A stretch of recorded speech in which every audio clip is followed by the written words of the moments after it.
નમસ્કાર વિદ્યાર્થી મિત્રો, આજે આપણે ધોરણ 10 ની અંદર સામાજિક વિજ્ઞાનમાં પાઠ 10મો ભારત કૃષિ તેના વિશે અભ્યાસ કરવાનો છે.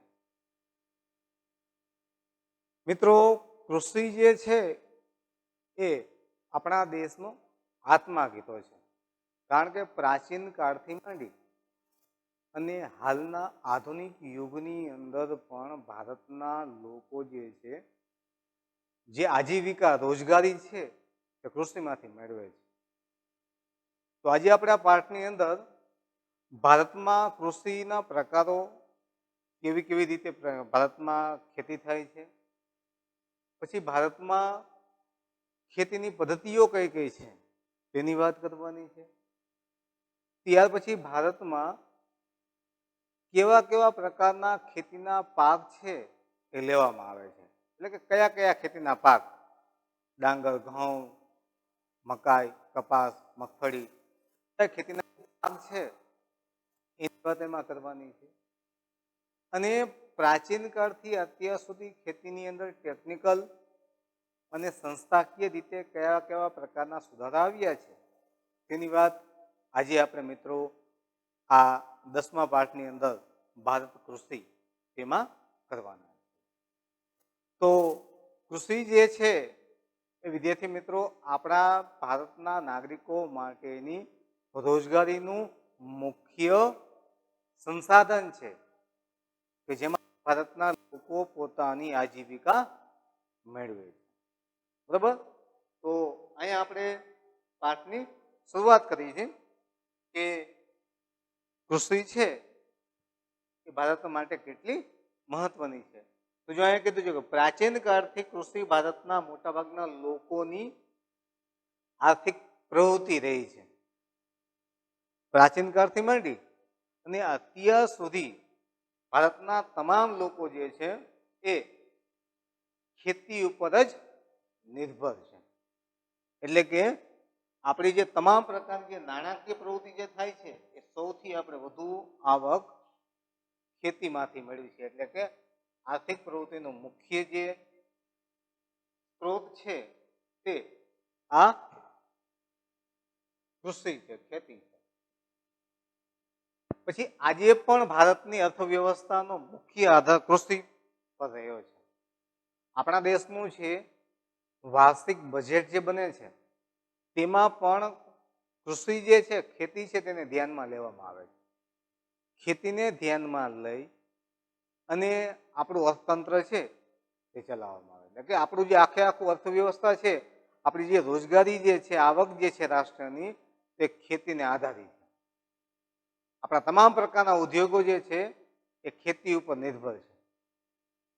તમે જાણો છો કે ઘણી વખત કોઈ વર્ષે વરસાદ ઓછો થાય અથવા તો ખેતીમાં ઉત્પાદન ન આવે ને તો બજારમાં તમામ પ્રકારના ઉદ્યોગો છે ને એનો વેપાર રોજગાર છે એ બંધ થઈ જાય છે અથવા ધીમો પડી જાય છે.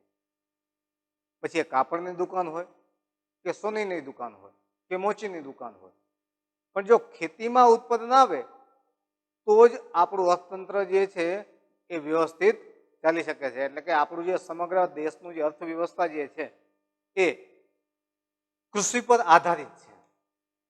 કારણ કે જો ખેતીમાં ઉત્પાદન નથી આવતું તો એની અસર તમામ પ્રકારની અર્થવ્યવસ્થા ઉપર પડે છે. તમામ પ્રકારની આર્થિક પ્રવૃત્તિ ઉપર તેની સીધી અસર જોવા મળતી હોય છે. ખેતી ભારતનું એક મહત્વનું સંસાધન છે. આપણા દેશ માટે સૌથી તે મહત્વનું એક સંસાધન કીધું છે, કારણ કે તે ભારતના તમામ લોકો માટે ખૂબ જ ઉપયોગી બને છે. અને શ્રમ શક્તિના લગભગ 60% લોકો ખેતી કાર્યમાં જોડાયેલા છે. ભારતની 60% વસ્તી જે છે તે ખેતીમાંથી રોજગારી મેળવે છે. એટલે કે તમે જોવો છો કે ખેતરની અંદર કામ કરતા જે વ્યક્તિઓ છે એ 60% જેટલી વસ્તી જે કામ માટે નીકળે છે ખેતીમાં રોજગારી માટે, તો 60% લોકો ખેતીમાંથી જ રોજગારી પ્રાપ્ત કરે છે. એટલે કે સૌથી વધુ પ્રમાણમાં લોકોને રોજગારી આપતું આ સંસાધન કૃષિ છે. પછી ભારતના લોકોને માત્ર ખોરાક જ પૂરો પાડવા ઉપરાંત ઉદ્યોગો માટે વિવિધ પ્રકારનો કાચો માલ પણ કૃષિ પર જ આધારિત છે. એટલે કે કાચો માલ પણ ખેતીમાંથી જ મળે છે. કારણ કે ભારતના મોટાભાગના ઉદ્યોગો છે એનો કાચો માલ ખેતીમાંથી મળે છે. કાપડ ઉદ્યોગ હોય તો એમાં કપાસનું ઉત્પાદન થાય તો જ કાપડ ઉદ્યોગ ચાલી શકે. ખાદ્ય તેલ હોય તો એના માટે મગફળીનું, તલ, સોયાબીન, સૂર્યમુખી આ બધા પાકોનું ઉત્પાદન આવે તો જ ઓઇલ મિલ છે એ ચાલી શકે છે. એટલે કે ભારતના તમામ પ્રકારના જે ઉદ્યોગો જે છે એ ખેતી ઉપર આધારિત છે. કારણ કે મોટાભાગના ઉદ્યોગો એવા છે કે આ ઉદ્યોગોને કાચો માલ મેળવવા માટે ખેતી ઉપર આધાર રાખવો પડે છે. જો ખેતીમાં કપાસનું ઉત્પાદન ન આવે તો એના આધારે કપાસ છે એ જીનમાં જાય. જીનમાં જાય એટલે એમાંથી કપાસમાંથી કપાસિયા અને રૂ બે અલગ કરે છે. રૂ છે જે એમાંથી રૂ નીકળે છે તેને કાપડની મિલમાં લઈ જવામાં આવે છે અને કપાસિયા નીકળે છે તો તેને ઓઇલ મિલમાં લઈ જવામાં આવે છે. રૂમાંથી કાપડ બને છે અને કપાસિયા છે એમાંથી ખાદ્ય તેલ મળે છે. હવે જો કપાસનું ઉત્પાદન ન થાય તો શું થાય? તો ઉદ્યોગો માટે જે કાચો માલ જોઈએ છે, ઓઇલ મિલ, જીન, કાપડની મિલ, એ સાથે સાથે સ્પિનિંગ મિલ, દોરા બનાવતી મિલ છે, એ તમામ પ્રકારની મિલ બંધ થઈ જાય. કારણ કે જો એક જ ઉત્પાદન ન આવે તો. એટલે ખેતી છે ઉદ્યોગો માટેનો કાચો માલ પૂરો પાડે છે. એટલે કે ખેતીમાં ઉત્પાદન જેટલું વધુ પ્રમાણમાં આવશે એટલા આપણા ઉદ્યોગો જે છે તે વ્યવસ્થિત વધુ સારી રીતે ચાલી શકે. પછી રાષ્ટ્રીય ઉત્પાદનમાં કૃષિનો લગભગ 22% જેટલો હિસ્સો છે. આપણી જે સમગ્ર રાષ્ટ્રની જે આવક આવે છે ને એ જે એકઠી થાય છે તેમાં કૃષિ જે છે, ખેતી છે, તેનો 22% જેટલો હિસ્સો રાષ્ટ્રીય આવકમાં કૃષિનો, ખેતીનો છે. અને નિકાસ પણ માત્ર ખેતી પાકો અને ખેત પેદાશોનો લગભગ 18% હિસ્સો છે. આપણે વિદેશમાં જે કઈ ચીજ વસ્તુની નિકાસ કરી છે, વેચાણ કરી છે, તેમાંથી 18% વસ્તુ જે છે એ ખેતી સાથે સંકળાયેલા પૂરક ઉદ્યોગો છે તેમાંથી બનતી ચીજ વસ્તુઓ આપણે નિકાસ કરી. આપણે અગાઉ તમે અભ્યાસ કરી ગયા છો કે ભાઈ વિકાસશીલ અર્થતંત્ર હોય એનો મુખ્ય આધાર ખેતી છે. તો અહીંયા આપણે જે ચીજ વસ્તુઓની જે નિકાસ કરી છે ને તો એમાં મોટાભાગની ચીજ વસ્તુઓ ખેતીકીય ઉત્પાદન હોય છે, ખેતીકીય પાક અથવા તો ખેતીમાંથી ઉત્પાદન થતી ચીજ વસ્તુ જે છે તેની જ નિકાસ કરવામાં આવે છે. જેનાથી દેશને દર વર્ષે વિદેશી હૂંડિયામણ પ્રાપ્ત થાય છે. જેટલી આપણે ખેતીકીય ઉત્પાદનની વધુ નિકાસ કરી છે એના પ્રમાણમાં આપણી વિદેશી આવક છે ને એ વધુ પ્રાપ્ત થાય છે. એટલે વિદેશી નાણું છે તે આપણાને મળે છે. કેમ કે જેમ ચીજ વસ્તુઓ આપણે વેચી છે તો એના બદલામાં નાણું આવે છે. જો આપણે કોઈ પણ ચીજ વસ્તુ આપણે ખરીદી છે તો એના બદલામાં આપણે રૂપિયા છે તે ચૂકવવા પડે છે, નાણું છે એ ચૂકવવું પડે છે. એમ ખેતીકીય પાક છે એની નિકાસ કરી છે એમાં એના બદલામાં વિદેશી હૂંડિયામણ પ્રાપ્ત થાય છે, વિદેશી આવક આપણા દેશમાં આવે છે. ભારતીય અર્થવ્યવસ્થા મુખ્યત્વે ખેતી પર આધારિત છે. આપણી જે આખી અર્થવ્યવસ્થા છે એ ખેતી ઉપર જ નિર્ભર રહેલી છે. મેં હમણાં તમને કીધું કે જો ખેતીમાં કોઈ એક વર્ષે દુષ્કાળ આવે તો તમામ પ્રકારના ઉદ્યોગ ધંધાઓ છે તે ધીમા પડી જાય છે અથવા તો બંધ કરવાની સ્થિતિ નિર્માણ પામે છે. કારણ કે ભારતની લગભગ 60% વસ્તી તેમાંથી રોજગારી મેળવે છે. ઉદ્યોગો માટેનો કાચો માલ છે એ પણ ખેતી પૂરો પાડે છે. એટલે તમે એક અનુમાન છે લગાવી શકો છો કે ભારતનું સમગ્ર અર્થવ્યવસ્થા જે છે તે ખેતીને આભારી છે. પછી અહીં કીધું કે આમ ભારત એક કૃષિ પ્રધાન દેશ છે. કારણ કે જે દેશનો મુખ્ય આધાર કોઈ પણ ઉદ્યોગ સાથે સંકળાયેલા હોય તેના આધારે દેશનું પ્રધાન ગણવામાં આવતું હોય છે.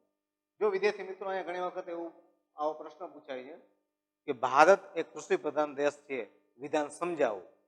તો તમને જે આખો જે પેરેગ્રાફ આપ્યો છે એ પેરેગ્રાફ છે તમારે એની અંદર લખવો પડે છે કે ભાઈ પ્રાચીન કાળથી માંડી અને ભારતીય અર્થવ્યવસ્થાનો મુખ્ય આધાર ખેતી પર છે ત્યાં સુધીનું તમારે એમાં લખાણ લખવું પડે છે. એ મોટાભાગે તમને 2 માર્કમાં પ્રશ્ન પૂછાય છે. પછી એથી આગળ આપણે વાત કરીએ હવે તો ભારતમાં કૃષિનો વિકાસ શા માટે આટલો થયો છે કે ભાઈ ભારતની અંદર ભારતનું અર્થતંત્ર શા માટે ખેતી ઉપર નિર્ભર છે. તો જો અહીંયા કીધું છે કે ભાઈ ભારતમાં આટલી બધી ખેતી થવા પાછળનું કારણ શું છે તો કે ભાઈ ફળદ્રુપ મેદાનો ભારતમાં આવ્યા છે. પછી 12 માસ પાક લઈ શકાય તેવી અનુકૂળ આબોહવા છે. પછી સિંચાઈ અને કુશળ ને મહેનતુ ખેડૂતો, ફળદ્રુપ મેદાનો છે. ભારતમાં વિશાળ મેદાનો આવેલા છે અને એ મેદાનો પણ કેવા છે ફળદ્રુપ છે. એની અંદર કોઈ પણ પ્રકારનો પાક વાવી છે તો ઉગી જાય છે. પછી 12 માસ ખેતી કરી શકીએ ને તેવી આબોહવા છે. ચોમાસામાં આપણે અલગ પાક લઈ શકીએ છીએ, શિયાળાની ઋતુનો પાક આપણા ખેતીના અલગ હોય છે અને ઉનાળાની ઋતુમાં પણ આપણે ખેતીના પાક લઈ શકીએ છીએ. એટલે કે વિવિધ આબોહવા અને આ આબોહવાના આધારે 12 માસ પાક લઈ શકીએ તેવી આપણી આબોહવા છે. એક પણ ઋતુ એવી નથી કે જેમાં આપણે ખેતીનો પાક લઈ શકતા ન હોય. એટલે તમામ પ્રકારની ઋતુની અંદર ચોમાસું, શિયાળો અને ઉનાળો આ ત્રણેય ઋતુની અંદર ખેતીનો પાક લઈ શકીએ તેવી આબોહવા છે. એટલે કે ભારતની આબોહવા મોસમી આબોહવા છે. પછી સિંચાઈ તો લગભગ ભારતની ખેતીનો મુખ્ય આધાર વરસાદ છે, પણ ભારતમાં 12 માસ વહેતી નદીઓ છે એનું પ્રમાણ પણ ઘણું બધું છે. એટલે ચોમાસું અને શિયાળો આ 2 ઋતુની અંદર તો પાક લેવાય છે પણ ઘણી જગ્યાએ નદી ઉપર બંધ બાંધેલા છે તો તેના કારણે ઘણી જગ્યાએ વર્ષમાં 2 થી 3 પાક પણ લઈ શકાય. પછી ભારતનો જે ખેડૂત છે કુશળ અને મહેનતુ છે. કુશળ છે એટલે એને ખેતી કરવાની ખબર છે, આવડત છે તેમની પાસે, અને મહેનતુ છે, દિવસ રાત કામ કરી શકે એવી એની શારીરિક ક્ષમતા રહેલી છે.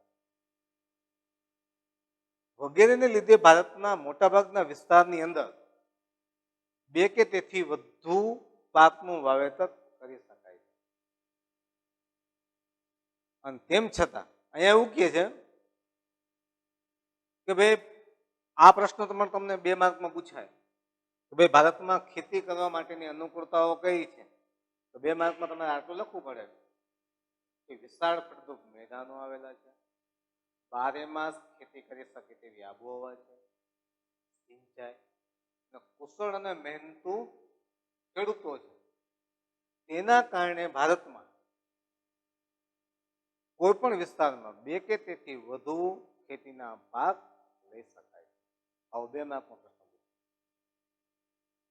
હવે ભારતમાં ખેતી કરવા માટેની આટલી અનુકૂળતાઓ હોવા છતાં એમ કે છે તેમ છતાં ભારતમાં ખેતી ક્ષેત્રે પૂરતો વિકાસ સાધી શકાયો નથી. ખરેખર જો ફળદ્રુપ મેદાનો આવેલા છે, આબોહવા એવી છે, સિંચાઈની વ્યવસ્થા છે, ખેડૂતો પણ મહેનતુ છે, છતાં પણ વિકસિત દેશોના પ્રમાણમાં ભારત કૃષિ પ્રધાન દેશ હોવા છતાં આપણે બીજા વિકસિત દેશોના પ્રમાણમાં ઉત્પાદન હજી પણ લઈ શકતા નથી. એટલે કે ખેતીનો પૂરતો વિકાસ થયો નથી. શા માટે? તો ભારતનો ખેડૂત એકંદરે ગરીબ અને નિરક્ષર છે. ગરીબ તો છે જ, પણ સાથે સાથે નિરક્ષર એટલે અભણ પણ છે. પછી ભારતમાં સિંચાઈની અપૂરતી સગવડ. સિંચાઈ નદીઓ ભારતમાં ઘણી બધી છે, પણ બધી નદીઓ પર બંધ બાંધવામાં આવ્યા નથી. એટલે સિંચાઈ માત્ર કેટલી છે? તો કે મોટાભાગની ખેતી છે તે વરસાદ ઉપર આધારિત છે. અને જે નદીઓ ઉપર બંધ બાંધવામાં આવ્યા છે તે પણ લગભગ ભારતની 35% જેટલી જમીનને જ પિયત સિંચાઈ છે તે પૂરી પાડે છે. પછી અનિયમિત અને અનિશ્ચિત વરસાદ.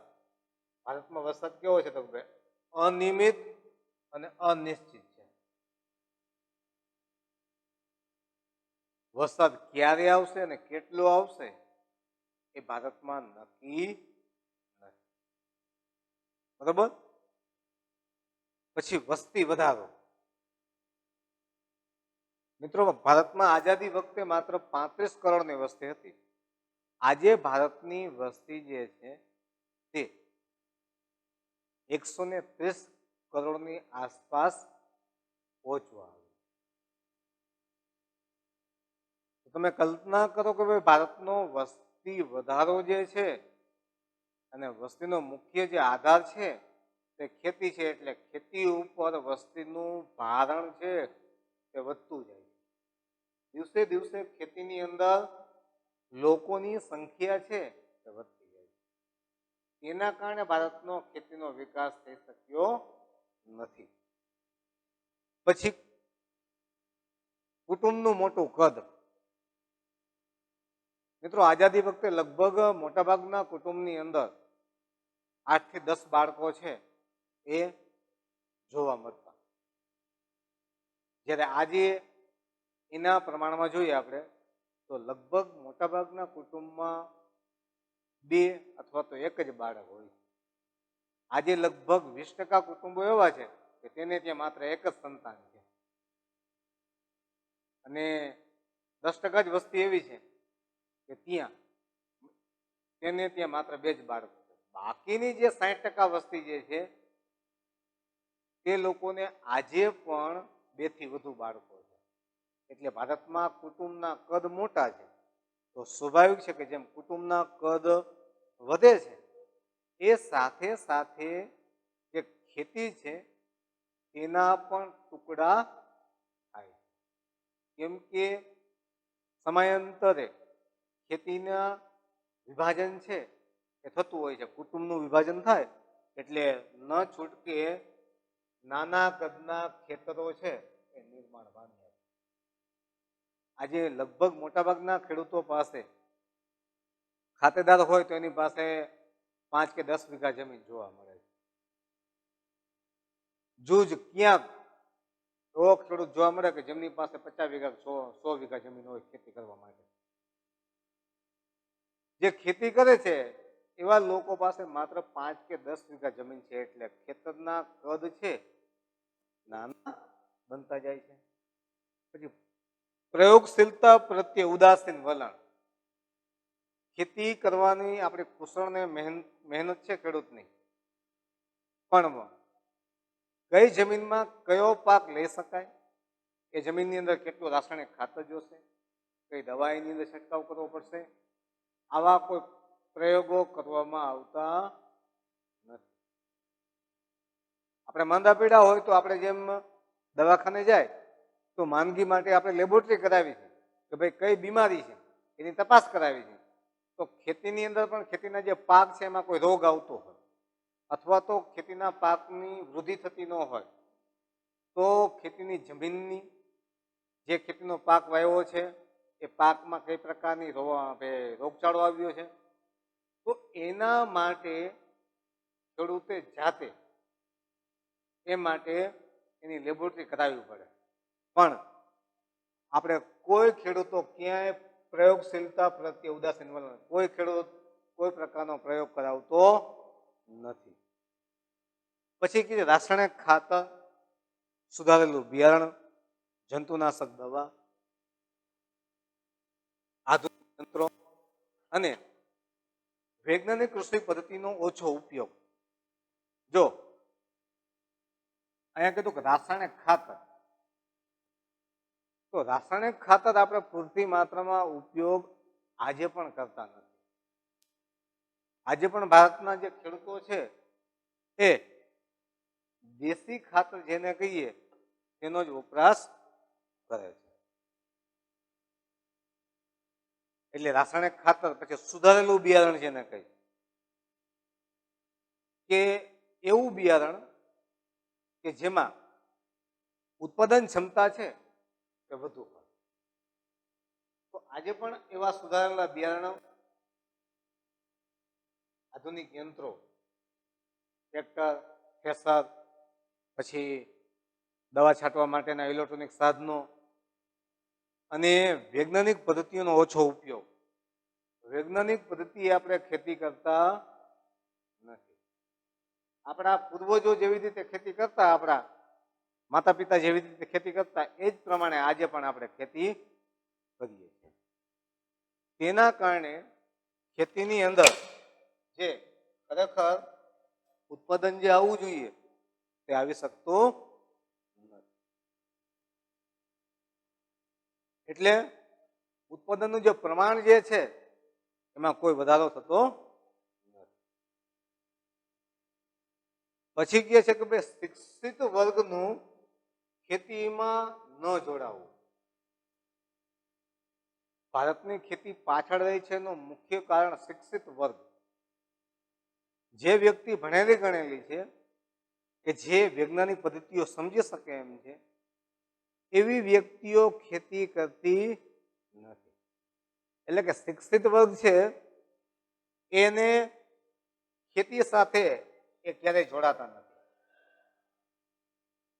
શિક્ષિત વર્ગ એવું માને છે કે ભાઈ ખેતી, હું થોડો ખેતી કરું, મેં તો અભ્યાસ કર્યો છે, હું તો કોલેજિયન વ્યક્તિ છું, મારી પાસે તો ડિગ્રી છે, આવું માની અને એવી વ્યક્તિ ખેતી કાર્ય સાથે જોડાતી નથી. તેના કારણે ભારતની ખેતી છે તેનો વિકાસ નથી થયો. પછી સમાજમાં ખેતીને કહેવાતો ઉતરતો દરજ્જો કહે છે. સમાજમાં જે ખેતી છે એને ઉતરતો દરજ્જો આપ્યો છે, નીચો દરજ્જો આપ્યો છે. આજે પણ કોઈ વ્યક્તિ એમ કે ભાઈ શું કામ કરો? ખેતી.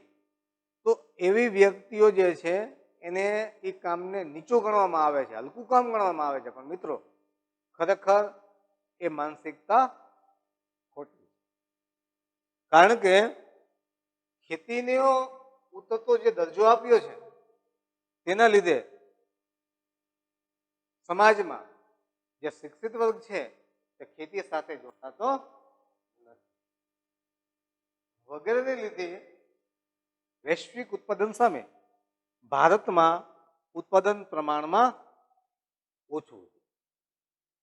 એટલે કે વિકસિત દેશોના પ્રમાણમાં આપણું જે ઉત્પાદનની જે ક્ષમતા છે તે ઘણી બધી ઓછી ગણાય છે.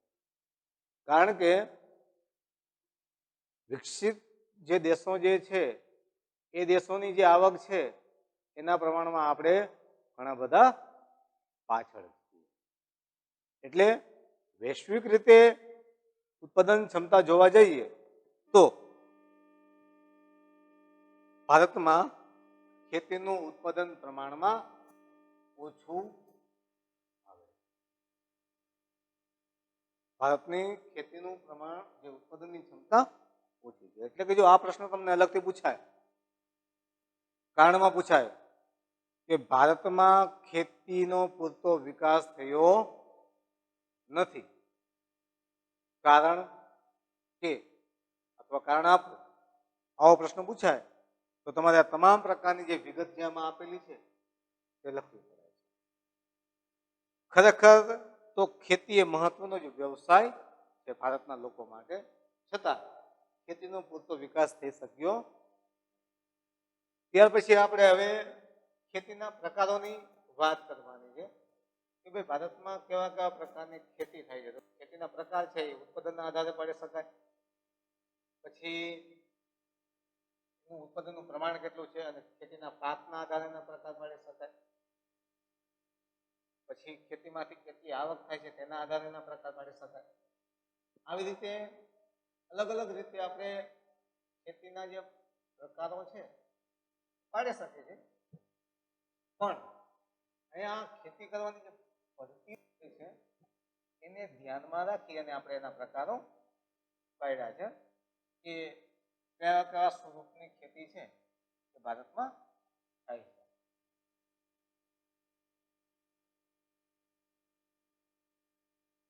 હવે અહીંયા પ્રકારોની વાત કરી તો ખેતીના મુખ્ય 6 પ્રકારો આપ્યા છે. હમણાં જ મેં તમને કીધું ને કે ભારતના લોકોની સામાજિક આર્થિક સ્થિતિ, રાષ્ટ્રીય રાજનીતિ અને ભારતનું સમગ્ર અર્થતંત્ર ખેતી સાથે જોડાયેલું છે. ભારતનું સમગ્ર અર્થતંત્ર છે એ ખેતી સાથે એક યા બીજા સ્વરૂપે જોડાયેલું. આપણી અર્થવ્યવસ્થા ખેતીને જ નિર્ભર છે. હમણાં જ મેં તમને અગાઉના જ મુદ્દામાં વાત કીધી. એટલે સિંચાઈ પદ્ધતિ, સિંચાઈમાં ખેતીમાં કઈ રીતે સિંચાઈ થાય છે, પછી ખેત પેદાશો અને આર્થિક વળતર, જો આ 3 રીતે કીધું હતું સિંચાઈ પદ્ધતિ, ખેત પેદાશો અને આર્થિક વળતર જેવી બાબતોના આધારે ખેતીના પ્રકારો પાડવામાં આવે. હવે એમાંનો પહેલો પ્રકાર જે છે એ છે જીવન નિર્વાહ ખેતી. જીવન નિર્વાહ ખેતીનો સામાન્ય અર્થ એટલો થાય કે જે ખેતી કરતા ખેડૂતો છે એમાંથી જે કાંઈ ઉત્પાદન આવે છે એમાંથી માત્ર એના કુટુંબનું ભરણ પોષણ જ થઈ શકે છે. એટલે કે ભરણ પોષણ થાય છે, એ સિવાયનો બીજો કોઈ આર્થિક વિકાસ થઈ શકતો નથી.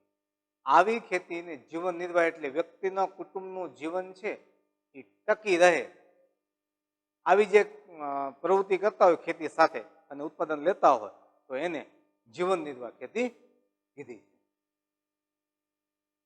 આઝાદી પછી આયોજન પંચની અનેક ખેત વિકાસ યોજનાઓ અમલમાં આવવા છતાં પણ ભારતના ખેડૂતોની આર્થિક સ્થિતિ આજે પણ પ્રમાણમાં નબળી. ભારત સરકારે આયોજન પંચનું નિર્માણ કર્યું. એમાં એવું નક્કી કરવામાં આવ્યું કે ભાઈ ખેતી જે છે એનો સૌથી વધુ માત્રામાં વિકાસ કરવામાં આવે, આવું પહેલા નક્કી કર્યું. પણ જે ખરેખર જે સફળતાઓ જે મળવી જોઈએ ખેતીમાં તે આપણને મળી નથી. એટલે કે ખેતીનો જે ખરેખર જેટલો વિકાસ થવો જોઈએ તેમાં આયોજન પંચ છે એ પ્રમાણમાં કરી શકીને, એટલે કે આર્થિક સ્થિતિમાં એ પ્રમાણમાં સ્થિતિમાં કોઈ ન મળ્યું અને પરિણામે પરિસ્થિતિમાં ખેડૂતો છે એની આર્થિક સ્થિતિ નબળી થઈ. જીવન નિર્વાહ ખેતીમાં શું કહે છે કે ભાઈ નાના કદના ખેતરોમાં મોંઘા બિયારણો, ખાતર કે જંતુનાશકનો ઉપયોગ કરવો પોસાય તેમ નથી. નાના કદના ખેતર હોય તો સ્વાભાવિક છે ખેડૂત છે એને એમાં જંતુનાશક દવા, રાસાયણિક ખાતર, સુધારેલું બિયારણ એનો ખર્ચ ખેડૂત કરી શકતો નથી, એને પોસાતું નથી. કારણ કે એમાંથી નાના કદના જે ખેડૂતો હોય તો સ્વાભાવિક છે કે એને એમાંથી ઉત્પાદન છે એ જોઈએ છે એટલું લઈ શકતો નથી.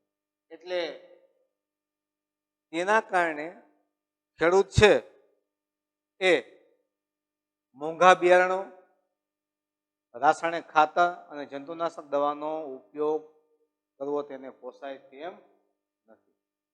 ખેતરમાં થતું અનાજનું ઉત્પાદન પોતાના પરિવારમાં ઉપયોગ જેટલું જ થાય છે. જીવન નિર્વાહ ખેતીની અંદર શું છે કે ખેતરમાં જે અનાજ વાવવામાં આવે છે એ મોટાભાગે ધાન્ય પાક હોય છે અને અનાજનું ઉત્પાદન માત્ર પોતાના પરિવારના ઉપયોગ જેટલું જ અને ઉત્પાદન આવે છે અને જે તેના કુટુંબના ભરણ પોષણમાં જ વપરાઈ જાય છે. ખેતરમાં અનાજનું જે કાંઈ ઉત્પાદન આવે છે ને એ જીવન નિર્વાહ ખેતીની અંદર એના કુટુંબના ભરણ પોષણમાં જ બધો જ જે કાંઈ ઉત્પાદન આવ્યું હોય તે વપરાઈ જતું હોય છે. એટલે તેને જીવન નિર્વાહ ખેતી કહે છે કે આત્મનિર્વાહ ખેતી કહે છે. જીવન નિર્વાહ ખેતીનું બીજું નામ છે આત્મનિર્વાહ. શા માટે? તો માત્ર કુટુંબનું ભરણ પોષણ થતું હોવાથી આવી ખેતીને આત્મનિર્વાહ ખેતી તરીકે ઓળખવામાં આવે છે. આથી ભારતીય ખેતી આજે પણ મોટાભાગના વિસ્તારોમાં જીવન નિર્વાહની જ પ્રવૃત્તિ, કારણ કે મોટાભાગના જે લોકો છે એ ખેતી સાથે સંકળાયેલા છે.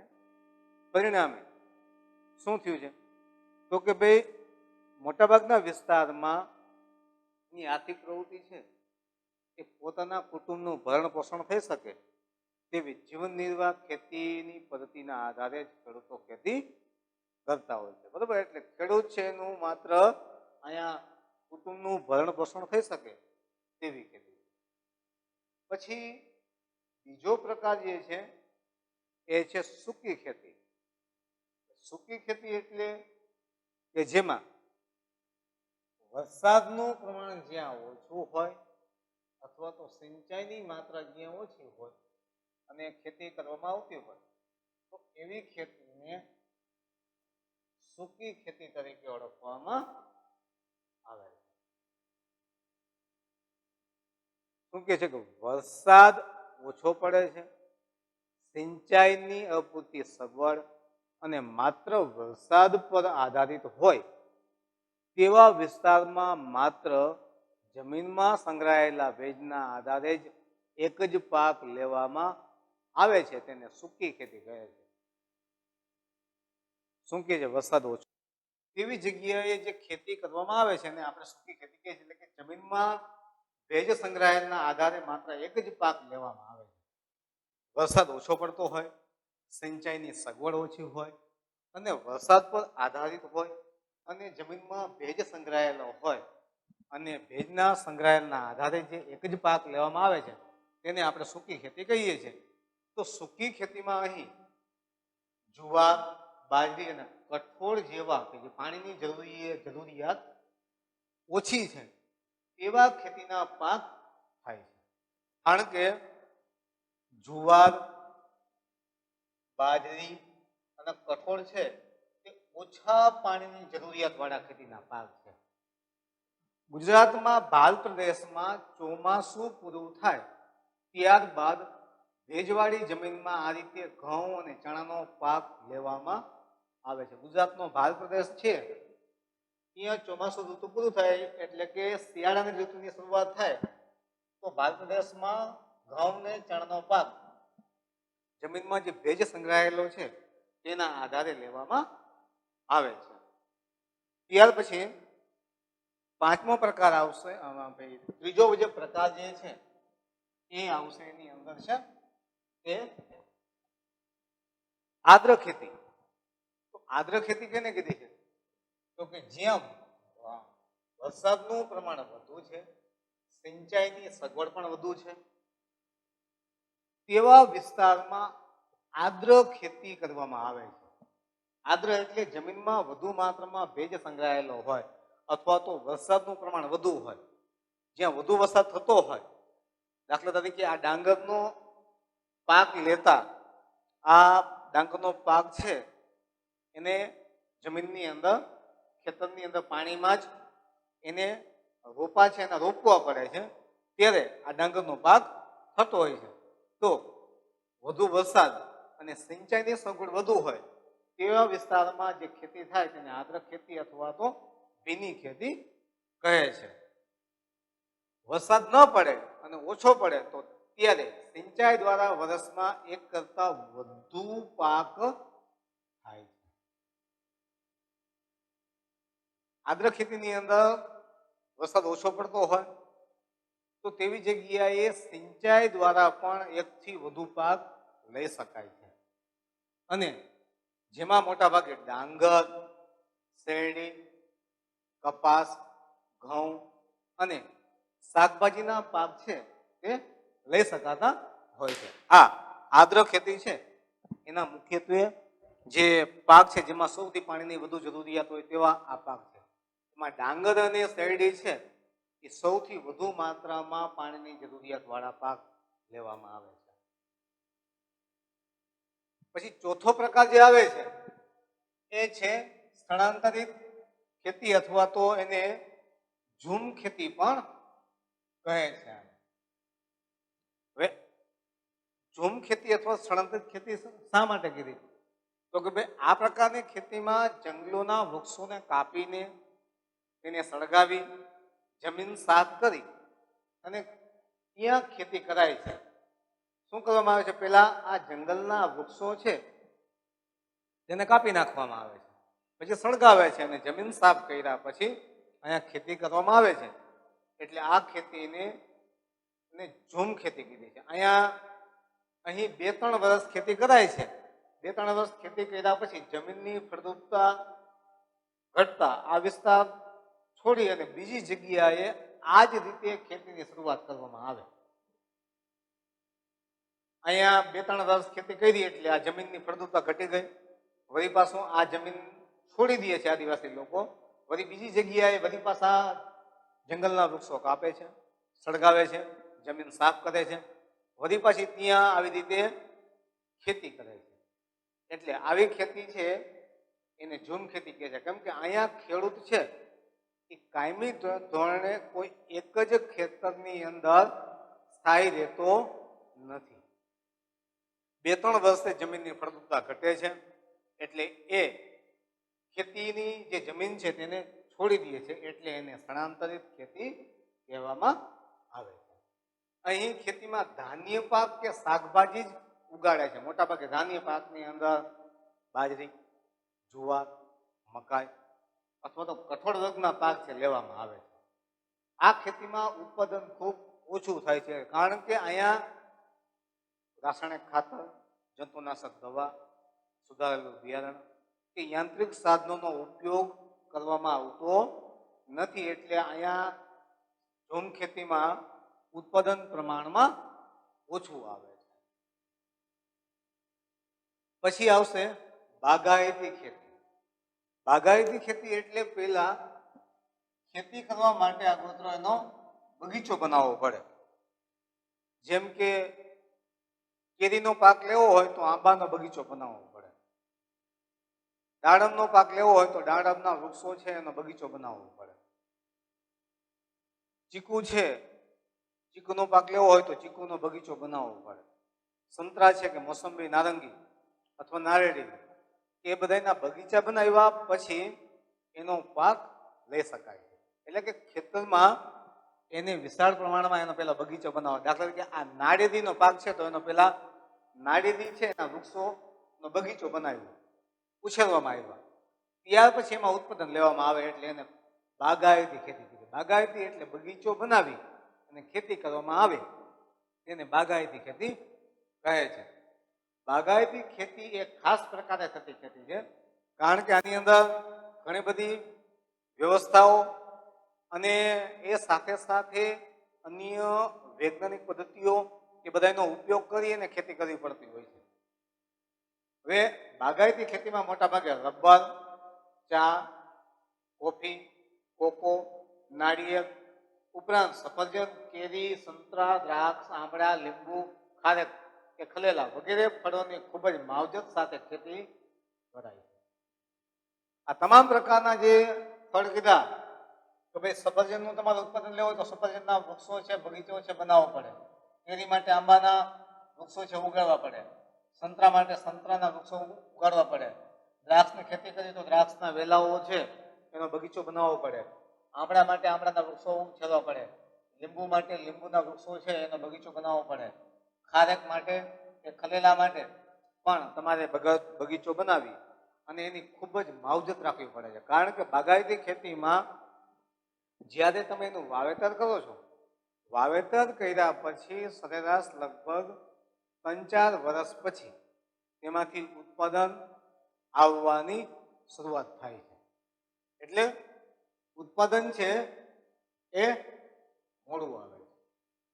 અહીંયા ઝડપથી ઉત્પાદન મેળવી શકાતું નથી. તાત્કાલિક આ બીજા જે ખેતીના પાક હોય એમ 3-4 મહિનામાં જ બાગાયતી ખેતીની અંદર ઉત્પાદન આવતું નથી. અહીંયા 2-3 વર્ષ કે 4-5 વર્ષ સુધી તમારે એની રાહ જોવી પડે છે. પણ એક વખત બગીચો બની જાય પછી સરેરાશ તમે 10-12 વર્ષ સુધી તેમાંથી ઉત્પાદન છે એ તમે લઈ શકો છો. પણ શરૂઆતમાં ઘણી બધી માવજત અને આર્થિક ખર્ચ તમારે ભોગવવો પડતો હોય છે. આ પ્રકારની ખેતીમાં વધુ મૂડી રોકાણ એટલે કે પહેલી વસ્તુ કે જેની પાસે વધુ માત્રામાં નાણું હોય, રૂપિયા હોય, તો એવા લોકો આમાં રોકાણ કરવું પડે. પછી કુશળતા, એના માટે ખૂબ જરૂર. તમારી પાસે તમને ખેતી કરવાની આવડત, કુશળતા તમારી હોવી જોઈએ કે ભાઈ કેવો પાક વાવી અને એના માટે કેવી તૈયારી કરવી જોઈએ, એ તમારી પાસે કુશળતા જોઈએ, તમારી આવડત જોઈએ. પછી તકનીકી જ્ઞાન, તમારી પાસે ખેતી કરવા માટેની માહિતી તમામ પ્રકારની હોવી જોઈએ. બગીચો બનાવવો છે તો તમારે કયો પાકની વાવણી છે કરવી છે, એમાં બજારમાં એની શું માંગ છે, એ ઉપરાંત એમાંથી આર્થિક વળતર કેવું મળે છે, આ તમામ બાબતો છે એને ધ્યાનમાં રાખી અને ત્યાર પછી ખેતી કરવાની હોય. એટલે તકનીકી જ્ઞાન, માહિતીનું તમને જ્ઞાન હોવું જોઈએ. પછી યંત્રો તમારી પાસે હોય છે, તો ભાઈ ટ્રેક્ટર છે, હળ છે, સિંચાઈ માટે પાણીની પાઇપલાઇન છે, આ બધી સુવિધા હોવી જોઈએ. પછી ખાતર, સિંચાઈ, પછી પરિરક્ષણ કે તમે જે ખેતીને પાક વાવ્યો છે તેને ફરતી બાજુ આમ વાડ કરેલી હોવી જોઈએ કે જેના કારણે એમાં બીજા અન્ય કોઈ પ્રાણીઓ કે અન્ય વ્યક્તિઓ કોઈ તેમાં પ્રવેશી શકે નહીં. પછી સંગ્રહણ, તમે જે ખેતીનો પાક વાવો છો એનો તમારે સંગ્રહ પણ તમે કરી શકતા હોવો જોઈએ. કારણ કે જો કેરીનો પાક હોય તો તમારે કેરી માટે એનું ગોદામ બનાવવું પડે અથવા તો જે કોલ્ડ સ્ટોરેજ કહે તે બનાવવું પડે છે અને તેની અંદર સંગ્રહ કરવો પડે છે. તમારી પાસે પરિવહનની પર્યાપ્ત સુવિધા હોવી જોઈએ. બાગાયતી ખેતીમાં તમારી પાસે વાહન વ્યવહારના સાધનો હોવા અનિવાર્ય છે. વાહન વ્યવહારના સાધનો ન હોય તો, કારણ કે બાગાયતી ખેતીની અંદર તમે આ કેરીનો પાક લીધો તો તમે આંબાના વૃક્ષ ઉપરથી કેરી ઉતાર્યા પછી એને માર્કેટ સુધી પહોંચાડવા માટેની વ્યવસ્થા આપણી પાસે હોવી જોઈએ. નાળિયેરમાંથી નાળિયેર ઉતારી લીધા પછી એને માર્કેટ સુધી ઉતારવા માટેની આપણી પાસે વ્યવસ્થા હોવી જોઈએ. બરાબર. એટલે બાગાયતી ખેતીની અંદર સૌથી વધુ જરૂરિયાત છે મૂડી રોકાણ, પછી તકનીકી જ્ઞાન, સાથે સાથે કુશળતા, વૈજ્ઞાનિક પદ્ધતિ, ખાતર, સિંચાઈ, યાંત્રિક સાધનો, આ બધી જ વ્યવસ્થા તમારી પાસે હોય તો તમે બાગાયતી ખેતી છે તે કરી શકો છો. ત્યાર પછી આવશે સઘન ખેતી. સઘન ખેતી એટલે કે સતત ખેતી થતી હોય, એ એક પાક લીધો પછી તરત જ બીજો પાક લઈ શકાય, એને સઘન ખેતી કહેવાય. કે ચોમાસાનો પાક લીધો તરત જ શિયાળા ઋતુ માટે ખેતર છે એ તૈયાર રાખવામાં આવે. જેવો શિયાળાની ઋતુનો પાક લીધો તરત જ ઉનાળાની ઋતુનો પાક લેવા માટે ખેતર છે તૈયાર હોવું જોઈએ. આવી ખેતીને સઘન ખેતી તરીકે ઓળખવામાં આવે છે. જ્યાં સિંચાઈની સુવિધા વધી છે ત્યાં રાસાયણિક ખાતરો, કીટનાશકો અને વિવિધ પ્રક્રિયામાં યંત્રોનો વ્યાપક ઉપયોગથી ખેતીમાં યાંત્રિકીકરણ આવી ગયું છે. શું કહે છે કે જ્યાં સિંચાઈની સુવિધા વધી છે, સઘન ખેતી ક્યાં થાય?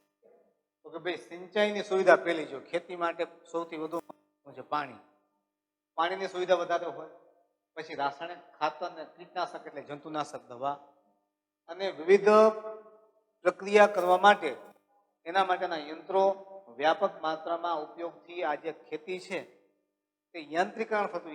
મોટાભાગની ખેતી છે તેમાં યંત્રોનો ઉપયોગ કરવામાં આવે છે. આ પ્રકારે થતી ખેતીને સઘન ખેતી કહે છે કે જેમાં સતત કોઈને કોઈ પાક છે એ લેવા માટેની આગોતરી તૈયારી તમારે રાખવી પડતી હોય.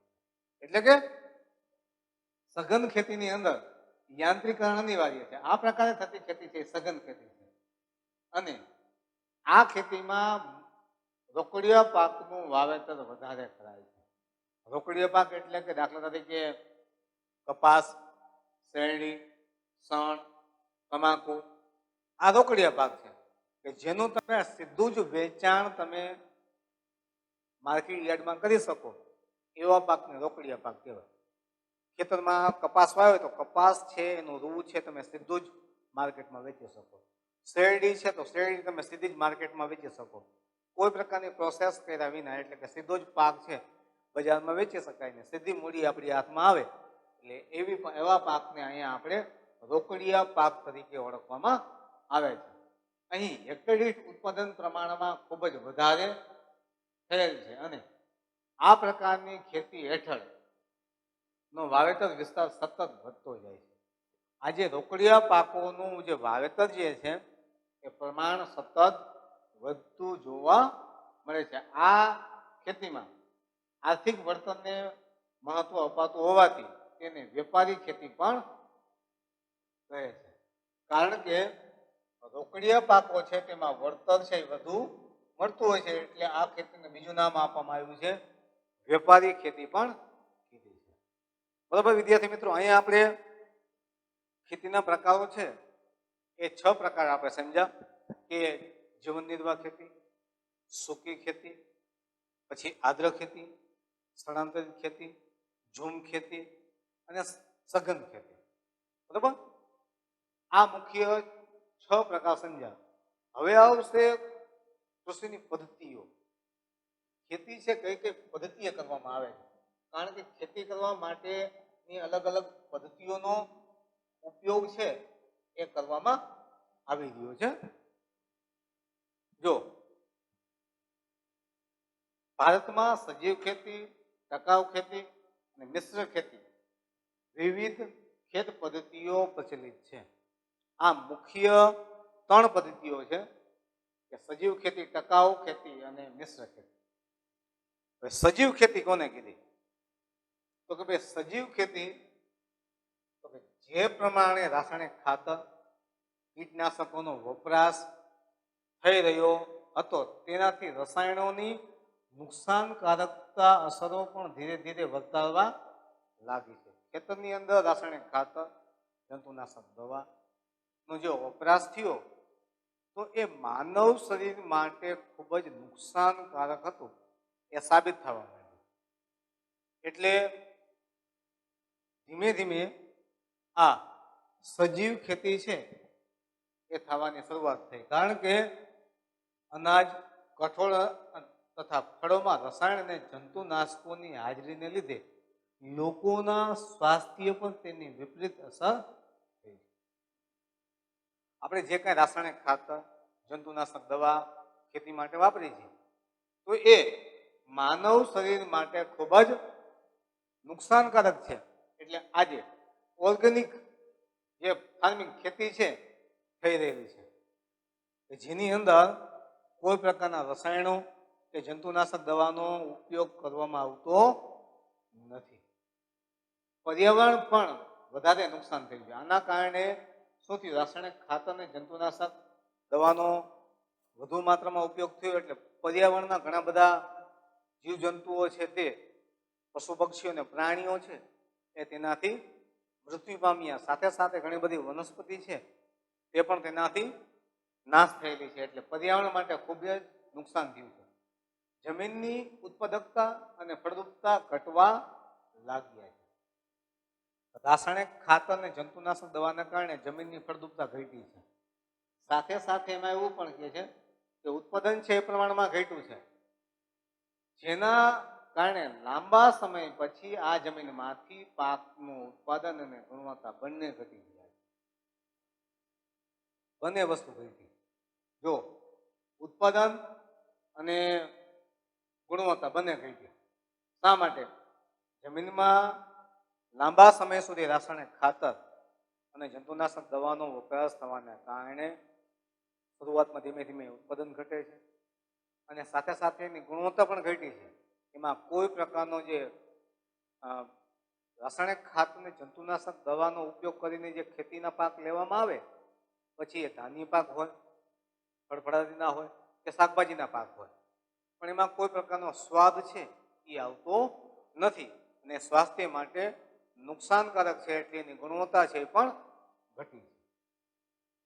સજીવ ખેતી એટલે ખેતીની એવી પદ્ધતિ જેમાં યુરિયા કે બીજા કોઈ પ્રકારના રાસાયણિક ખાતરો અને જંતુનાશકોનો ઉપયોગ કરવામાં આવતો નથી.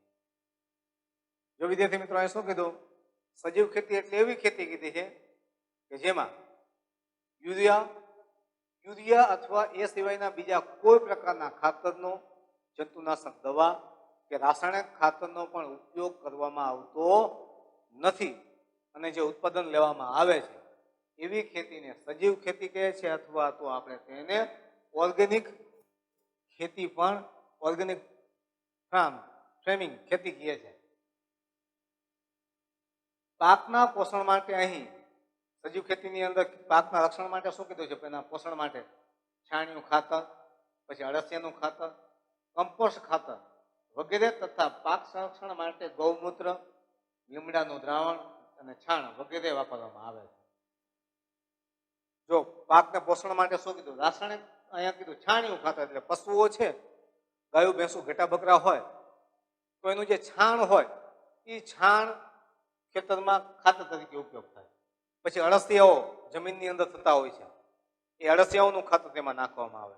પછી કમ્પોસ્ટ ખાતર એટલે કે આપણે જે ખાદ્ય પદાર્થો, સડી ગયેલા શાકભાજી, ફળફળાદી જે છે એને એક જગ્યાએ એકઠું કરી અને એનું ખાતર બનાવી અને અહીં આ પાકમાં પોષણ માટે એને આપવામાં આવે છે.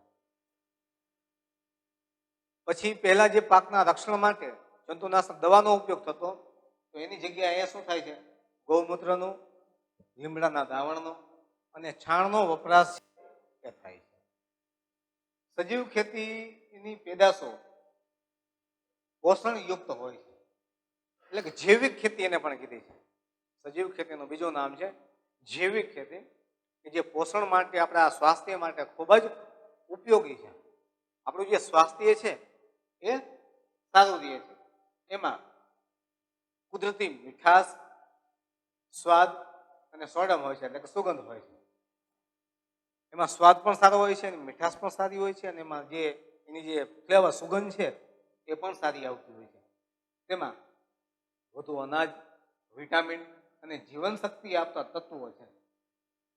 ઓર્ગેનિક જે ખેતી થાય છે વિદ્યાર્થી મિત્રો, એમાં જે પાક થાય છે તેમાં જે અનાજ જે મેળવવામાં આવે છે તો એની અંદર વિટામિન અને સાથે સાથે જે ઉર્જા છે, જીવનશક્તિ છે એ વધુ માત્રામાં પ્રાપ્ત થાય છે. જૈવિક ખેત પેદાશોની અત્યારે ખૂબ જ માંગ છે, એટલે ખેતરને અંદર ખેડૂતને વળતર પણ સારું મળે છે. આજે ઓર્ગેનિક જે ખેતીના પાક થઈ રહ્યા છે એની બજારમાં માંગ વધતી જાય છે. હવે લોકોને રાસાયણિક ખાતર કે જંતુનાશક દવાનો ઉપયોગ થયેલો હોય તેવા ખેતીના ફળફળાદીના પાક ગમતા નથી, એ ખાવા ગમતા નથી. કેમ કે તેની અંદર કોઈ પ્રકારનો સ્વાદ કે વિટામિન પ્રાપ્ત થતા નથી. એટલે ધીમે ધીમે લોકો જે છે એ સજીવ ખેતી તરફ વળી રહ્યા છે.